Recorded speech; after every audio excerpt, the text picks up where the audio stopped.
Most important चीज़ ये समझने वाली है कि हम डरे क्यों हैं।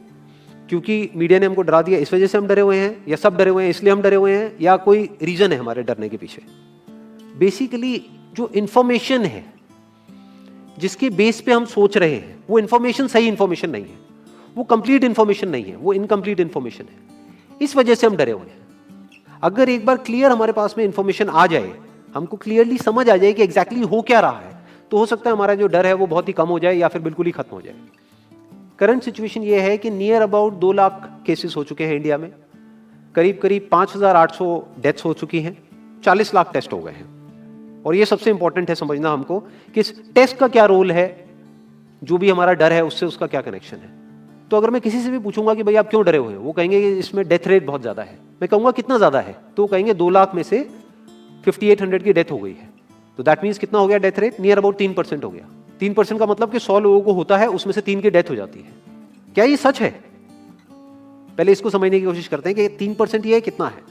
टेस्ट कितने हुए अभी तक? 40 लाख हुए हैं। और अगर किसी को देखना है कि कितने टेस्ट हुए हैं, कितने हो रहे हैं डेली बेसिस पे, तो एक वेबसाइट है worldometers.info, वहां पर जाकर के आप देख सकते हो कि डेली बेसिस पे कितने टेस्ट बढ़ रहे हैं, किस किस कंट्री में कितने कितने हैं, वो सब आ जाएगा उसके अंदर।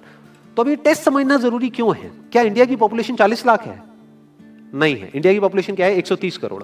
उसमें से टेस्ट कितने हुए हैं? 40 lakh, which is not even 1%। 1% भी देखे तो 1 करोड़ 30 लाख होता है। तो 40 लाख टेस्ट हुए, जिसमें से केसेस कितने डिटेक्ट हुए? Near about 2 lakh. ये बिल्कुल ऐसा है जैसे मान लो कि अगर मैं आपसे पूछता हूं कि दिल्ली में रोड्स के ऊपर कितने एक्सीडेंट होते हैं, तो आप क्या कहोगे? आप कहोगे भाई मुझे नहीं पता। तो मैं कहूंगा पता करो, लेट्स फाइंड इट आउट कि भाई कितने एक्सीडेंट होते हैं। तो हमने क्या किया, 10 अलग अलग पॉइंट पे 10 सीसीटीवी कैमरास लगा दिए और उन सीसीटीवी कैमरास में कैप्चर करना शुरू कर दिया कि कितने एक्सीडेंट्स हो रहे हैं इन 10 अलग अलग पॉइंट्स पे। तो उसके बाद में मैंने 1 महीने बाद आपसे पूछा कि हाँ भाई दिल्ली में कितने एक्सीडेंट्स होते हैं, तो आप कह रहे हो दिल्ली के 10 एक्सीडेंट होते हैं। तो मैं कहूंगा आपको कैसे पता? आप कहोगे भाई हमने कैमरास लगाया, उसमें कैप्चर हुआ है, हमारे पास में प्रूफ है। तो मैंने कहा लेकिन क्या 10 ही जगह है जहां पे वो कैमरास लग सकते हैं?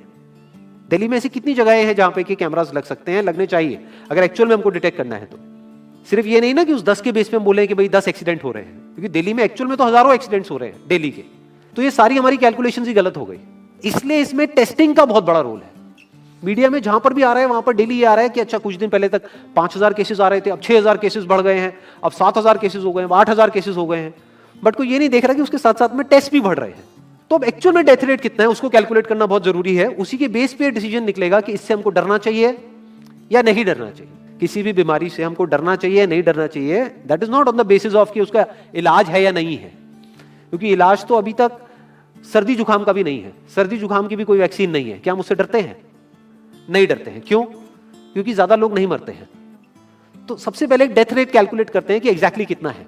कितने टेस्ट हुए? 40 लाख टेस्ट हुए, उसमें से 2 लाख लोगों को हुआ, तो नियर अबाउट एवरेज कितनी आई? 5% की। अगर यही हमने 4 करोड़ टेस्ट करे होते तो कितने डिटेक्ट हो गए होते? अब तक 20 लाख हो जाते। 40 करोड़ करे होते तो कितने हो जाते? 2 करोड़ हो जाते। टोटल अगर कर लिए होते हमने टेस्ट 130 करोड़ का, तो कितना नंबर निकल करके आ जाता? Near about 5 crore. इसका मतलब 5 करोड़ लोगों को या तो आज की डेट में है या हो चुका है। और एक और मजे की बात यह है कि कोरोना में ऐसा नहीं है कि जिसको भी होता है उन सबके सिम्टम्स आते हैं। 80% से ज्यादा जो केसेस होते हैं वो असिम्टोमेटिक होते हैं, उनमें कोई सिम्टम्स नहीं आते हैं। यानी अगर मुझे हो गया है और मैं ठीक भी हो गया हूं तो मुझे पता तक नहीं है। वो तब मुझे पता लगेगा अगर मैं अपने एक टेस्ट कराऊंगा जिसको एंटीबॉडी टेस्ट बोलते हैं, और मेरी बॉडी में एंटीबॉडीज मिलेगी, तब मैं कह सकता हूं कि हाँ मेरे को था और वो ठीक हो गया है। तो अभी अगर हम बेसिक सी कैलकुलेशन करें तो 5 करोड़ निकल करके आ रहा है नंबर। उसमें से डेथ कितनी हुई है? 5,800। तो 5 करोड़ में से 5,800 डेथ हुई है। पहले तो इसको कैलकुलेशन को हमको ठीक करना है। डेथ को अंडर रिपोर्ट करने का कोई तरीका नहीं है, बल्कि ओवर रिपोर्ट किया जा सकता है। ओवर रिपोर्ट कैसे? फॉर एग्जांपल आपकी बॉडी में टेस्ट हुआ, आपकी बॉडी में मिला कोरोना वायरस, लेकिन आपके अंदर पहले ही बहुत सारी प्रॉब्लम्स चली रही थी, तब भी आपकी किसी ना किसी वजह से डेथ होने ही वाली थी। बट क्योंकि ये कोरोना आया आपकी बॉडी में, इस वजह से आपकी डेथ हो गई, तो ये ट्रिगर कर गया।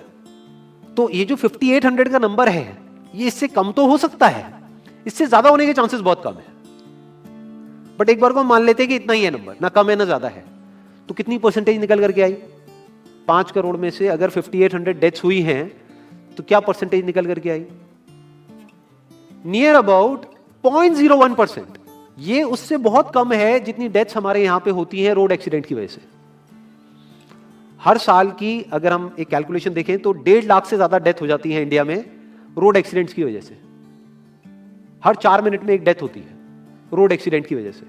और अगर अभी आप देखोगे सड़कों पे एक बहुत ही फनी चीज नजर आ रही है, टू व्हीलर पे जा रहे हैं, मास्क सबने लगाए हुए हैं, कभी भी नोट करना इस चीज को, हेलमेट नहीं पहने हुए, हेलमेट बहुत कम लोगों ने पहने हुए हैं। इससे हमको क्या समझ आ रहा है, क्या ये समझदारी है, बेवकूफी है? क्योंकि हेलमेट ना लगाने की वजह से उनके मरने के चांसेस उससे बहुत ज्यादा है, कई गुना ज्यादा है जितना कि कोरोना से मरने के उनके चांसेस है। तो ये डर है जो चारों तरफ फैल रहा है और मीडिया डर को और बढ़ाता चला जा रहा है। और क्योंकि सही इंफॉर्मेशन किसी के भी पास में नहीं है या सही कैलकुलेशन किसी के पास में नहीं है, ये जो अभी हम कर रहे हैं इसको मैथमेटिकल मॉडलिंग बोलते हैं। यानी एक डेटा को देख करके एक मॉडलिंग करी जाए और फिर समझा जाए कि एक्चुअल में जो सही डेटा है वो क्या है। ये नहीं कि लिमिटेड डेटा के बेस पे हम कोई भी कंक्लूजन ड्रॉ कर लें और उसके बेस पे डरते रहें।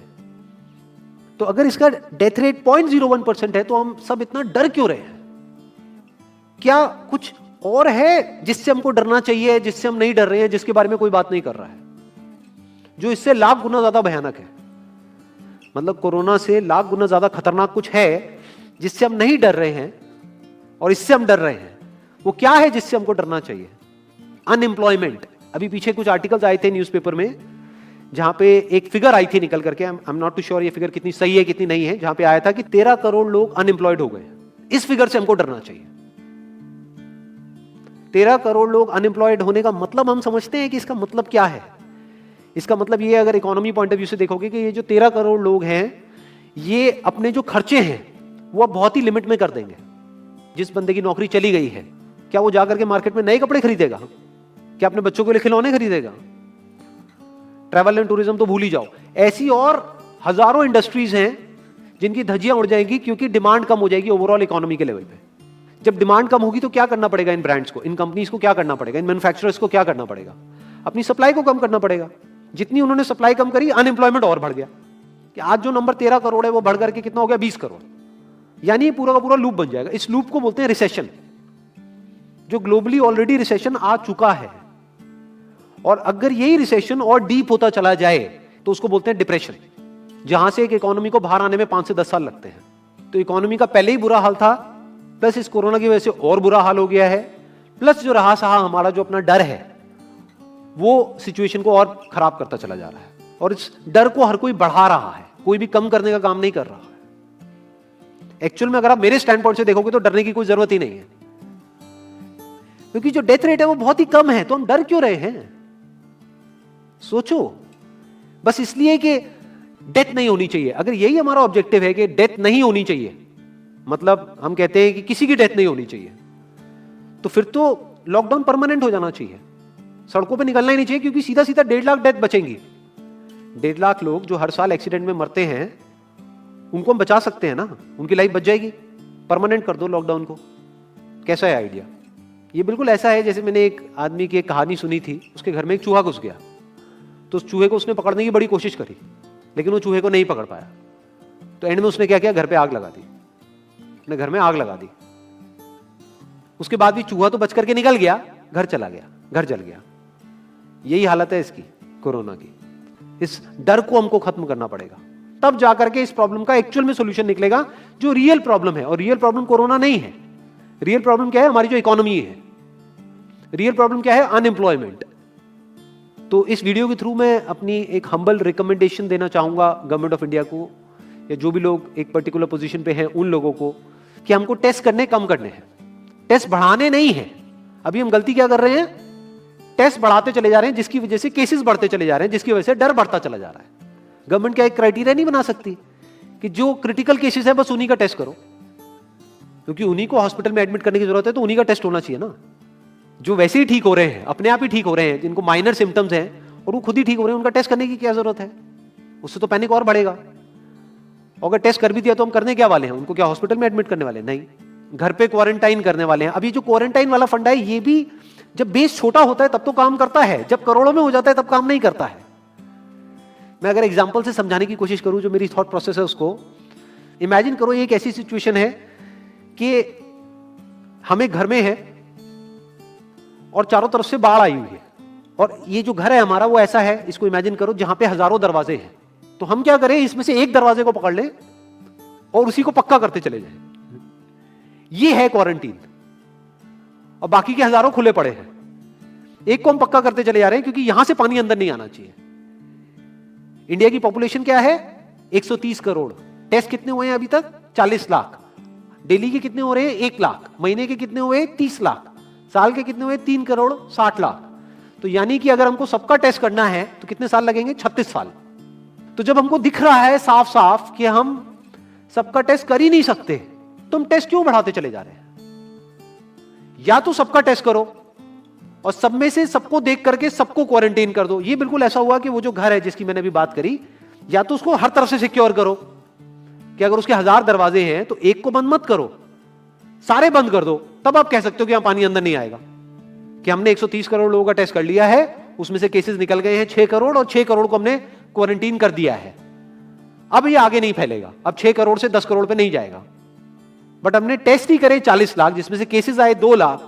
अगर इन 2 लाख को हमने क्वारंटीन कर भी दिया तो बाकी करोड़ों लोग तो बाहर घूम रहे हैं ना, तो उससे होगा क्या? तो अब हमको समझ जाना चाहिए कि इसको रोकने का कोई तरीका नहीं है। तो अब इसका प्रैक्टिकल सॉल्यूशन क्या है? गवर्नमेंट की तरफ से हमको सिर्फ ये इंफॉर्मेशन चाहिए कि भैया अभी कितने बेड्स ऑक्यूपाइड हैं आपके स्टेट में, और अभी कितने और आपने अरेंजमेंट कर रखा है और कितने और कर सकते हो। अब वो बेड चाहे किसी हॉस्पिटल में हो चाहे किसी होटल में हो। और प्लस ये इंफॉर्मेशन क्यों नहीं जा रही लोगों के पास में कि इतना डरने की जरूरत नहीं है जितना आप डर रहे हो। हाँ ठीक है, प्रिकॉशंस लो, सेफ्टी मेजर्स लो, सोशल डिस्टेंसिंग को मेंटेन करो, लेकिन इतना डरने की जरूरत नहीं है जितना आप लोग डर गए हो, क्योंकि डेथ रेट कम है। ये इंफॉर्मेशन जानी चाहिए अब लोगों के पास में, वक्त आ चुका है। अगर ये नहीं गई तो प्रॉब्लम सॉल्व नहीं होने वाली इकोनॉमी के लेवल पे।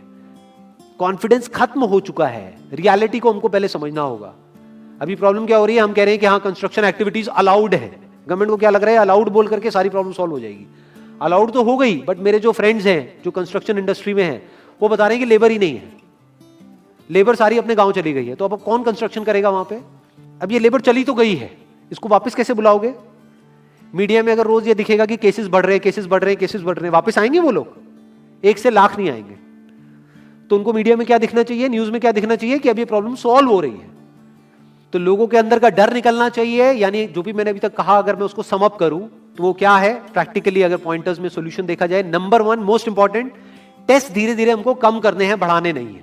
दिन के 1 लाख टेस्ट हो रहे हैं, मैं ये नहीं कह रहा कि एकदम से 10,000 कर दो, 1 लाख के 90,000 कर दो, एटलीस्ट बढ़ाओ मत। समझ गए? 1 लाख के 1.5 लाख टेस्ट मत करो दिन के, 2 लाख मत करो, क्योंकि तब भी 36 साल लगेंगे पूरा करने में। अगर आपने स्पीड डबल भी कर दी तब भी 18 साल लगेंगे। 18 साल तक तो पता नहीं ये बीमारी कहां होगी, किसी को याद तक नहीं होगा। तो करना क्या है गवर्नमेंट को? अगर थोड़ा सा सेंसिबली चले कि टेस्ट को धीरे धीरे कम करते चले जाओ, यानी 1 लाख से 90,000 कर दो, फिर कुछ दिन बाद 80,000 कर दो, फिर 70,000 कर दो। इसकी वजह से क्या होगा? मीडिया में केसेस कम होते हुए दिखेंगे, अखबारों में केसेस कम होते हुए दिखेंगे, हर जगह पे जहां पे अभी आ रहा है कि अभी तक की सबसे बड़ी फिगर, आज तक के सबसे ज्यादा केसेस, वो सब धीरे धीरे कम हो जाएंगे। कम मीडिया में पैनिक फैलेगा, कम पैनिक फैलेगा लोगों में, धीरे धीरे लोग बाहर निकलना शुरू होंगे, जो अभी नीड ऑफ द आवर है। धीरे धीरे लोग बाहर निकलेंगे, धीरे धीरे डिमांड बढ़ेगी, धीरे धीरे लोगों में कॉन्फिडेंस आएगा, धीरे धीरे लोग जो गांव चले गए हैं वो वापस आएंगे। एक्चुअल में काम शुरू होगा, ऑन पेपर नहीं कि काम शुरू हो गया है, एक्चुअल में लोगों का काम शुरू होगा, लोगों का काम शुरू होगा, इकोनॉमी शुरू होगी। बिल्कुल ऐसा है जैसे 2 महीने के लिए आप किसी गाड़ी को बंद करके कहीं पे रख दोगे राज में, तो क्या होगा? बैटरी डाउन हो जाएगी। उस वक्त क्या करना पड़ेगा? उसको धक्का मारना पड़ेगा। तो अभी उस धक्के की जरूरत है, जंप स्टार्ट की जरूरत है। अब जो टाइम है वो डरने का नहीं है, इस डर को खत्म करने का है।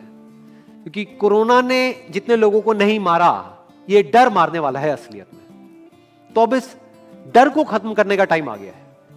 अब हम सबको मिलकर के दिमाग ये लगाना है, ये नहीं कि डर को कैसे बढ़ाएं, बल्कि दिमाग ये लगाना है कि डर को कैसे कम करें या खत्म करें, और लोगों के कॉन्फिडेंस को कैसे वापस से लेकर के आए।